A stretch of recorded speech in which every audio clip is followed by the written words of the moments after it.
Hey guys, it's Dr. Turko here at Plastic in Hand.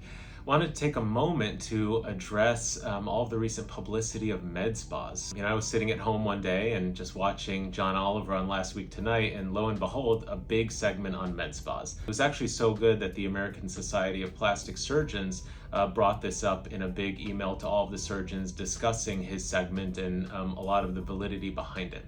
So what John Oliver highlighted in this segment was the lack of regulation in the med spa business. And unfortunately, med spas have become more of a business. Just because it says med in the name doesn't mean that it has anything to do with medicine, doesn't necessarily mean that there's a doctor supervising closely. There have been some really bad complications, egregious complications in this industry because of lack of oversight and lack of training. Let's just start from the beginning. Where did med spas come from? Well, obviously it's medical procedures done in a spa-like environment so that you feel comfortable, you feel a little bit pampered, but these are medical procedures. So people are getting injections, people are getting laser treatments, and these should be overseen by a physician or somebody with excellent training. As an example here at Plastic in Hand, we have a med spa called Skin Solutions that's very busy, very active, and we perform all of these procedures from facials to lasers to dermabrasion, chemical peels.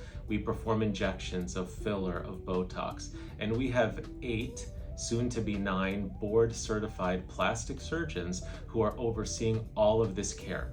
Anytime we start a new treatment, anytime we add a machine, anytime we add an injectable, this is vetted, this is reviewed, all of the protocols are really put into place to maximize patient safety.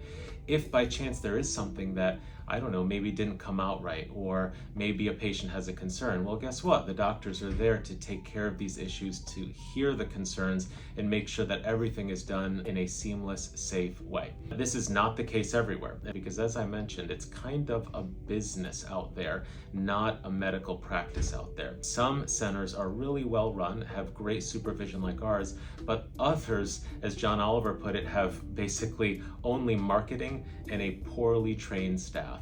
And so sometimes you might see, these amazing things on Instagram, on Facebook, these beautiful marketing campaigns, but then you have to think to yourself, well, who's behind this? What should you look for? Well, number one, you have to look for medical supervision. So are there doctors around? Are there board certified plastic surgeons around? If there are not, big red flag, you have to be concerned. Where is this place located? Unfortunately, things are popping up. There are pop-up med spas now that work for a couple of days a week.